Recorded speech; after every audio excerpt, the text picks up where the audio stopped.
बिस्मिल्लाहिर्रहमानिर्रहीम। दिलों के बंधन, उम्मे मरियम शेख, एपिसोड नंबर 9।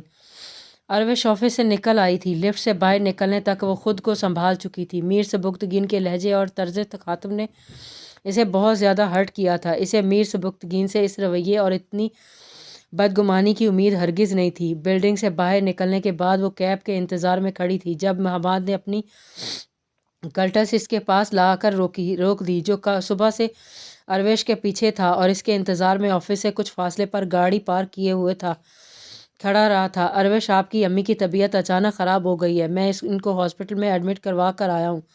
इन्हें शदीद किस्म का हार्ट अटैक आया है। पुप्पो और अरीबा इनके पास ही हैं। पुप्पो ने कहा है कि मैं तुम्हें जाकर ले आऊँ। इसने बड़ी मक्कारी से अरविश के गिर्द जाल बुना। इसकी बात सुनकर अरविश का सर चकरा गया। आम हालात में तो इसके साथ बैठने का तसव्वुर भी नहीं कर सकती थी, लेकिन इस वक्त वो बिना कुछ सोचे समझे इसकी गाड़ी में बैठ गई। हमाद ने दिल ही दिल में अपने शातिर दिमागी को सराहा। अम्मी होश में तो थी ना? डॉक्टर ने क्या कहा? वो ठीक तो हैं, हो जाएंगी ना? अरविश ने एक ही सांस में सारे सवाल पूछ डाले। वो ज़ारो कतार रो रही थी। अरविश, खुद को संभालो प्लीज़, सब ठीक हो जाएगा। आंटी का ट्रीटमेंट हो रहा है। हमाद ने मक्कारी के तमाम रिकॉर्ड तोड़ते हुए इसे तसल्ली दी। अरविश जवाब में खामोश रही और दिल ही दिल में माँ की सेहत याबी के लिए रब से दुआ गो हो गई। ये वक्त इसके लिए क़यामत से कुछ कम ना था। समीना बेगम इसके लिए एक मजबूत साहिबान थी। इनके बगैर ये दुनिया इनके लिए जंगल बेयाबान थी। आने वाले किसी बेरहम वक़्त का खौफ इसे हिलाए दे रहा था। इन्हीं सोचों में गुम होने की वजह से इसे इस बात का एहसास ही नहीं हो सका कि गाड़ी को चलते हुए काफ़ी दूर हो चुकी थी और अब वो शहर के जाने पहचाने रास्तों से निकलकर अनजान और सुनसान रास्ते पर दौड़ती जा रही थी। ये हम कहाँ जा रहे हैं? इसने अपनी अम्मी को कौन से हॉस्पिटल में एडमिट करवाया है? अरविश ने नासमझी के आलम में उसकी तरफ देखते हुए पूछा, जो खामोशी से ड्राइविंग करने में मसरूफ़ था। मेरी जान, अभी पता चल जाएगा, बस कुछ ही देर की बात है। इसके बाद तुम सब कुछ समझ जाओगी। फिर तुम्हें तुम्हारी अम्मी से भी मिलवा दूंगा। हमाद ने अपनी बात मुकम्मल करके एक मकरू कहका लगाया था। अरविश ने बेयकीनी से इसकी तरफ देखा। मुझे आपके साथ कहीं नहीं जाना। गाड़ी रोकें। अरविश तैश में सिर्फ इतना ही बोली और पलटकर गाड़ी का लॉक खोलने की नाकाम कोशिश करने लगी, जो कि ऑटोमेटिक था। अगर आपने गाड़ी नहीं रोकी तो मैं शोर मचा दूंगी। अरविश ने सिसकते हुए कमज़ोर सी आवाज़ में इसे धमकी दी और साथ ही इस पर मुक्के बरसाने लगी। ज़्यादा मत फड़फड़ाओ मेरी मीना, अब तो तुम मुकम्मल मेरी गिरफ्त में हो। इस बुढ़िया ने मेरा रिश्ता ठुकरा दिया तो क्या हुआ, मगर अब मुझसे तुम्हें कौन बचाएगा? शादी तो मैं तुमसे करके ही रहूँगा।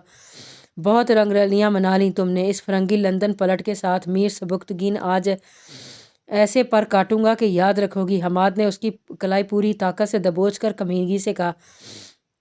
अरविश मसलसल मज़ाहमत कर रही थी, मगर वो एक हाथ से स्टीयरिंग वाले दूसरे हाथ से अरविश को काबू किए हुए था। पुलिस की पेट्रोलिंग मोबाइल इस वक्त गश्त पर थी जब मीर सजावल पर हमला किया गया और सायरन की आवाज़ पर हमलावर फ़ौरन ही वहाँ से भाग निकले। मीर सजावल के दोनों गार्ड्स मौके पर ही जाँ बहक हो गए थे, जबकि पुलिस की बरवकत मदद से मीर सजावल और उसके ड्राइवर को हॉस्पिटल पहुंचा दिया गया था। मीर की हालत इंतहाई नाजुक थी। इसे 4 गोलियां लगी थी, 2 सीने पर और 2 बाजू, कंधे और बाजू पर। एक गोली इसके बाजू को चीरते हुए निकल गई थी। तशवीशनाक हालत में इसे हॉस्पिटल लाया गया था। इसका ऑपरेशन हो चुका था, मगर इसके ज़िंदा बच जाने के चांसेस बहुत कम थे। फ़ायज़ा बेगम की आहो बका ने पूरे हॉस्पिटल को सर पर उठाया हुआ था। रानियाँ इन्हें संभालते संभालते हलकान हुई जा रही थी। मीर गज़नफ़र सबुक्तगीन और रानियाँ कुछ देर पहले ही हॉस्पिटल पहुँचे थे। मीर जाफ़र सर झुकाए एक तरफ चेयर पर बैठे थे। उनकी आंखों से आंसू रवां थे। गम की शिद्दत ने इन्हें निढाल कर दिया था। इकलौते जवान बेटे के खून में लथपथ वजूद ने इनकी कुव्वत गुआई सल्ब कर दी थी, और बेटा भी वो जो इनकी ताकत था, इनका बाजू था। इसके रहते किसी की मजाल नहीं थी कि इसके ख़ानदान की तरफ मैली निगाह करने की। वो अंदर ही अंदर ख़ुद को कोस रहे थे, क्योंकि इस दुश्मनी को सबसे ज़्यादा हवा देने वाले और मीर सजावल को भड़काने वाले वही थे।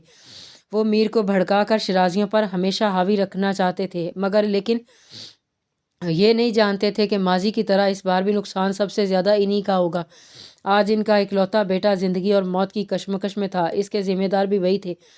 डॉक्टर्स ने 24 घंटे का वक़्त दिया था। अगर इस दौरान मीर सजावल को होश आ जाता तो इसकी ज़िंदगी बच सकती थी, मगर इस दिन के 11 बजने वाले थे। मीर सजावल के अंदर ज़िंदगी की कोई रमक पैदा नहीं हुई थी। वो रात भर बेचैन रही थी। नींद इसकी आंखों से कोसों दूर थी। जब अजान की आवाज़ इसके कानों में पड़ी तो वो उठकर वज़ू करने चली गई। फिर नमाज से फ़ारिग होकर इसने कुरान पाक की तलावत की। جب دعا کے لیے ہاتھ اٹھائے تو خود بخود آنسو گالوں پر لڑک آئے۔ اس کے بے چین دل کو کہیں قرار نہیں مل رہا تھا۔ جب کپڑے تبدیل کر کے وہ اسکول جانے کے لیے وقت سے بہت پہلے چادر اوڑھ اپنے سادہ سے حلیے میں صحن میں آئی تو اس کی ماں نے حیرت سے اسے سر اٹھا کر دیکھا، جو ناشتہ بنانے کے لیے لکڑیاں سلگا رہی تھی۔ زری تو اتنی جلدی کیوں تیار ہو گئی؟ پگلی ہو گئی ہے کیا؟ اتنی جلدی جا کر کیا کرے گی؟ اس کی ماں نے حیرت سے استفادہ کیا۔ اماں آج مجھے ذرا جلدی جانا ہے، اسکول میں کچھ ضروری کام ہے، پرنسپل نے جلدی بلایا تھا۔ وہ بہانہ بنا کر دروازے کی طرف بڑھ گئی تھی۔ ناشتہ تو کرتی جا، سارا دن بھوکی رہے گی کیا؟ اس کی ماں آوازیں دیتی رہ گئی۔ بڑی خود سر ہو گئی ہے، ہر بات میں منمانی کرتی ہے۔ وہ بڑبڑاتے ہوئے لکڑیاں درست کر کے چولہے میں رکھنے لگی۔ میر سجاول پر ہونے والے حملے، اس کے شدید زخمی ہو جانے کی خبر زرتاج پر بجلی بن کر گری تھی۔ بریک ٹائم میں جب وہ تمام ٹیچرز کے ساتھ سٹاف روم کے نام پر اس ٹوٹے پھوٹے کمرے میں آ کر بیٹھی تو سب سے پہلے یہی خبر سننے کو ملی، جس سے اس کے اوسان خطا ہو گئے۔ وہ پتھرائی ہوئی آنکھوں سے سب کچھ دیکھ اور سن رہی تھی، لیکن بولنے کے قابل بھی نہیں رہی تھی۔ مس غزالہ سب کو بتا رہی تھی کہ چھوٹے میر سائیں پر رات کسی نے حملہ کروایا تھا، جس میں وہ شدید زخمی ہوئے ہیں۔ بڑی حویلی والے تو خبر ملتے ہی شہر کے لیے روانہ ہو گئے تھے۔ حویلی میں تو صبح سے قرآن خوانی ہو رہی تھی۔ شمائلہ بولی، میرا شوہر بھی بتا رہا تھا، بڑی بری حالت ہے، سنا ہے 4 گولیاں لگی ہیں چھوٹے میر کو، ڈاکٹر نے 24 گھنٹے دیے۔ اللہ کی لاٹھی بے آواز ہوتی ہے، جتنے یہ لوگ غریب پر ظلم کرتے تھے، اللہ ان کا حساب خود لیتا ہے۔ شمائلہ کانوں کو ہاتھ لگا کر بولی، یاد ہے چاچا کرم دین کے بیٹا فصلوں کی کٹائی کے وقت بیمار پڑ گیا تھا اور کھیتوں پر نہ جا سکا تھا، تو چھوٹے میر نے دونوں باپ بیٹے کو اپنے سامنے کھڑا کر کے کتنا پٹوایا تھا۔ اس کے بعد چاچا کرم دین بیچارہ اللہ کو پیارا ہی ہو گیا، مگر اپنی ٹانگوں پر نہ چل سکا۔ غزالہ نے بھی میر سجاول کے ظلم کی داستان دہرائی۔ زرتاج سے یہ سب باتیں برداشت نہیں ہو سکیں۔ غیر محسوس طریقے سے وہاں سے اٹھ کر خالی کلاس روم میں چلی آئی۔ آنسوؤں کا گولا اس کے حلق میں اٹکنے لگا۔ زری، تم میرا انتظار تو کرو گی نا، کسی اور کی تو نہیں ہو جاؤ گی؟ میر کی آواز اس کے کانوں میں گونجنے لگی۔ اس نے اپنے ہاتھ کانوں پر رکھ لیے۔ آنسوؤں کو بہنے کا راستہ مل گیا تھا تو بے تحاشا رونے لگی۔ میر سجاول کا بے باک رویہ، اس کی زور زبردستی، اس کا خوف، دھمکیاں، سب کچھ اپنی جگہ تھا، مگر اس نے کبھی اس سے بے حد خوفزدہ یا بیزار ہو کر بھی اسے کوئی بددعا نہیں دی تھی۔ وہ اس کی بے دیوانگی کی عادی ہو چکی تھی۔ اس کے دل میں بھی سجاول کی محبت پنپنے لگی تھی۔ دل انجانے میں ہی صحیح اس کے ساتھ کا خواہ ہو گیا تھا۔ اس کے زخمی ہونے کی خبر نے زرتاج کو ہلا کر رکھ دیا تھا۔ دل بے اختیار ہو گیا تھا، اس کی ایک جھلک دیکھنے کے لیے مچل رہا تھا۔ زرتاج نے تڑپ کر اس کی زندگی کے لیے ہاتھ اٹھا کر دعا مانگی، صرف ایک بار اسے پھر سے ہنستا مسکراتا دیکھنے کے لیے اللہ سے منتیں کرنے لگی۔ اسکول سے طبیعت خرابی کا بہانہ کر کے اس نے آف لیا اور گاؤں سے چند کلومیٹر دور واقع ایک مزار پر چلی آئی، جہاں اس کی ماں ہر جمعرات حاضری دینے جایا کرتی تھی۔ اس کا ماننا تھا کہ وہاں جو بھی جائز دعا صدقے دل سے مانگی جائے پوری ہو جاتی ہے۔ اس نے گڑ گڑا کر میر سجاول کی زندگی کے لیے دعا مانگی، پھول چڑھائے اور پھر یہ پر امید ہو کر وہاں سے لوٹی تھی، اس کی دعا ضرور بارگاہ الہی میں قبول ہوگی۔ شاہ بہت خوشگوار اور مگن سے انداز میں ڈرائیو کر رہا تھا۔ میر سجاول کے مرنے کی خبر تو اب تک اسے نہیں ملی تھی، لیکن یہ خبر بھی اس کے لیے خوشکن تھی کہ وہ بہت سیریس ہے، اس کے بچنے کے چانسز نہ ہونے کے برابر ہیں۔ اس دن کمپین میں ہونے والے ہنگامے سے جو بدنامی ہوئی تھی، اس نے شاہ کو اتنا متشل کر دیا تھا کہ اس نے اسی وقت میر سجاول کو دنیا سے رخصت کروانے کا فیصلہ کر لیا تھا۔ وہ اب اسے مزید کوئی موقع نہیں دینا چاہتا تھا، کیونکہ میر سجاول ہر اس راہ میں کانٹا بن کر اٹک جاتا تھا جس پر شاہ قدم رکھتا تھا۔ کچھ دیر پہلے ہی شاہ کے آدمیوں نے میر کی تشویشناک حالت سے اسے آگاہ کیا تھا۔ شاہ نے اسے مسلسل ان لوگوں کی نگرانی پر مامور کیا تھا اور وہ یہ کام بخوبی انجام دے رہے تھے۔ فیکٹری سے فارغ ہو کر اس کا رخ اروش کے گھر کی جانب تھا۔ شاہ کا ارادہ اروش کو پک کر کے شاپنگ پر لے جانے کا تھا، اور پھر اس نے سوچا تھا کہ اروش کو بنگلے پر لے جائے گا جو اس نے خاص طور پر اس کے لیے خریدا تھا، جہاں شادی کے بعد وہ اروش کے ساتھ رہنے والا تھا۔ شاہ اروش کو گاؤں میں رکھنا نہیں چاہتا تھا، کیونکہ صفدر شاہ اس رشتے کے حق میں بالکل راضی نہیں تھے۔ وہ اروش کو اس کے سامنے رکھ کر اسے احساس کمتری میں مبتلا نہیں کر سکتا تھا۔ اسے ہنستی مسکراتی مکمل بااعتماد اروش کا ساتھ چاہیے تھا، جو اس کی غیر موجودگی میں عدم تحفظ کا شکار نہ ہو۔ انہیں سوچوں پر مسکراتے ہوئے وہ اروش کے گھر پہنچ گیا تھا۔ گاڑی سے نکل کر اس نے دروازے پر دستک دی۔ سمینا بیگم، جو اروش کا انتظار کرتے کرتے تھک گئی تھی، اب 7 بجنے والے تھے لیکن اروش اب تک نہیں لوٹی تھی۔ وہ باقاعدہ رو رہی تھی۔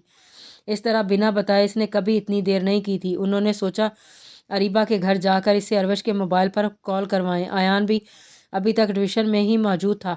चादर ओढ़कर वो अरीबा के घर जाने के लिए दरवाजे तक आई, तभी दरवाजे पर दस्तक हुई। उन्होंने झट से दरवाज़ा खोल दिया। सामने मौज़म शाह खड़ा था। इसको देखकर इनका दिल धक से रह गया।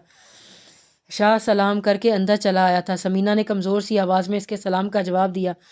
कैसी तबीयत है खालाजान आपकी? मैं ठीक हूँ। समीना की आवाज़ पर आंसू गालिब आ गए। अच्छा, अरवश को बुलाएं, मैं इसे लेने आया हूँ। इस दिन बहुत सी चीज़ें रह गई थी, आज कुछ फुर्सत मिली है तो शॉपिंग फाइनल कर ली जाए। ये कहते हुए कमरे की जानिब बढ़ा। खुले दरवाजे से अंदर झांका तो अरवश वहाँ मौजूद नहीं थी। इसने पलट कर समीना बेगम की तरफ देखा तो वो चेयर पर बैठ गई और बिलक बिलक कर रोने लगी। अरवश कहाँ है? शाह ने गज़बनाक लहजे में पूछा। उसकी आंखें लम्हों में कहर बरसाने लगी। वो आज ऑफिस गई थी लेकिन अब तक वापस नहीं आई। मैं 2 घंटे से इसका इंतज़ार कर रही हूँ, समीना बेगम ने बेबसी से जवाब दिया। शाह मोबाइल पर अरवश को कॉल करने लगा लेकिन इसका नंबर ऑफ जा रहा था। वो बगैर एक लफ्ज़ ही भी मुंह से निकाले घर के खुले दरवाजे से निकल गया। चंद लम्हों बाद गाड़ी स्टार्ट होने की आवाज़ आई। हमाद से मज़ाहमत करते करते वो थक गई। खौफ की इंतहा पर पहुंचकर इसके हवास साथ छोड़ गए थे। बेहोश होते ही इसकी गर्दन एक जानिब को ढलक गई। कुछ देर की मुसाफत और तय करने के बाद हमाद इसे शहर से बहुत दूर एक वीरान नौ तमीर इलाके में ले कर पहुंचा था, जहां इसके दोस्त का प्लाट मौजूद था। प्लाट की मुकम्मल तामीर में अभी कुछ वक़्त और दरकार था। कबीर करब जवार में एक तकरीबन प्लाट खाली थे और उक्का दुक्का प्लाट में तामीर का काम जारी था। गोया के दूर दूर तक बंदा न बंदे की ज़ात वाली मिसाल थी। हमाद बड़ी आसानी से अरवश को गाड़ी से निकाल कर कंधे पर डाले अंदर ले आया। इस कमरे पर मुश्तमिल वो जगह काफ़ी कुशादा थी। मेन गेट से आगे बड़ा सा सेहन और इसके आगे एक कोने में कमरा मौजूद था। एक कमरे पर छत नहीं थी और इसमें बजरी सीमेंट की बोरियों का ढेर लगा था। हमाद ने अरवश को कमरे में मौजूद पलंग पर लटा दिया। अरवश पर मुकम्मल बेहोशी तारी थी। वो अरवश के पास ही बैठकर इसके होशों में आने का इंतज़ार करने लगा। इस दौरान वो अरवश को अपनी हवस भरी ललचाई नज़रों से घूरता रहा। जब इसका सब्र का पैमाना लबरेज हो गया तो इसने अरवश की गाल को धीरे धीरे सहलाया, मगर फिर मुकम्मल इस पर झुक गया। इस पल अरवश हड़बड़ा कर नींद से बेदार हो गई। हमाद सीधा हो गया। अरवश अजीब सी नज़रों से हमाद को देखने लगी। इसे कुछ समझ नहीं आ रहा था। सर बुरी तरह से चकरा रहा था। कमरा नीम तारीकी में डूबा हुआ था, जिसकी वजह से इसे ये समझने में मुश्किल हो रही थी कि वो कहाँ है। जब आंखें अंधेरे में दाखिल होने लगी तो वो काबिल देखने के काबिल हो गई तो हमाद के चेहरे पर मकरू मुस्कुराहट देखकर वो झटके से उठ बैठी। इसे सब कुछ याद आने लगा। इसने तेज़ी से पलंग से उठने की कोशिश की लेकिन हमाद ने इससे भी ज़्यादा तेज़ी दिखाते हुए इसका हाथ पकड़कर इसे खुद पर गिरा लिया। मेरी जान, अब तुम मुझसे नहीं बच सकती। फ़िक्र मत करो, मैं तुमसे शादी भी करूँगा, लेकिन पहले तुम पर अपनी मोहर तो लगा दूँ ताकि तुम फड़फड़ाना बंद कर दो। इसने एक नाजेबाना हरकत की, फिर खबासत से कहका लगाया। अरवश तड़प कर इससे खुद को छुड़ाने की सही करने लगी। इसने हमाद के चेहरे पर हमला किया। इसके नाखनों से हमाद पे चेहरे पर खराशें उभर आई थी। हमाद ने बिना किसी लिहाज मुरवत के सन्नाटेदार थप्पड़ों से अरवश का चेहरा लहूलुहान कर दिया। अरवश का निचला होंठ बुरी तरह से फट गया था। नाक से भी खून की लकीर बह रहकर ठोड़ी तक पहुंच गई थी। तुम्हें अल्लाह का वास्ता मुझे छोड़ दो, मेरी शादी होने वाली है। मेरी अम्मी इस सदमे को बर्दाश्त नहीं कर पाएंगी, वो मर जाएंगी। अरवश तकलीफ़ और बेबसी से तड़प तड़प कर रोने लगी थी। इसने दोनों हाथ जोड़कर हमाद से इल्तिजा की, सीधी तरह मेरी बात मान जाओ, फिर मैं कल तक तुमसे निकाह करके इस बुढ़िया के पास ले जाऊंगा, लेकिन जब तक तुम मेरी बात नहीं माननी पड़ेगी। अगर नहीं भी मानोगी तो होगा वही जो मैं चाहूँगा। वो जलालत और कमीनगी की इंतहाओं पर था। अरवश ने इस दरिंदे की गंदी नीयत और गलीज़ इरादों की खौफनाकी महसूस की तो इसकी रूह तक कांप गई थी। तभी इसकी नज़र पलंग के नीचे पड़े औजारों पर पड़ी। वो लोहे के राड नुमा चीज़ थी। अरवश ने लपक कर वो हाथ में उठा ली, इसे हाथों में लिए तन कर खड़ी हो गई। हमाद ने इसके खतरनाक तेवरों को खातर में ना लाते हुए कमीनगी से कहका लगाया, अगर अब भी तुमने अपने नापाक हाथों से मुझे छूने की कोशिश की तो मैं तुम्हारा सर पर दे मारूंगी। वो उल्टे कदमों दरवाजे तक पहुंच गई थी। हमाद के होंठों पर कमीनी मुस्कुराहट खेल रही थी। अरवश ने अपना दूसरा हाथ पीछे किया और कुंडी टटोलने लगी। उसके पल भर में की गफलत से हमाद को मौका मिल गया। इसने भड़कर अरवश का राड वाला हाथ झपट लिया। इसके हाथ से राड छीनकर वो दूर फेंकी और इसे घसीटते हुए पलंग पर ले आया।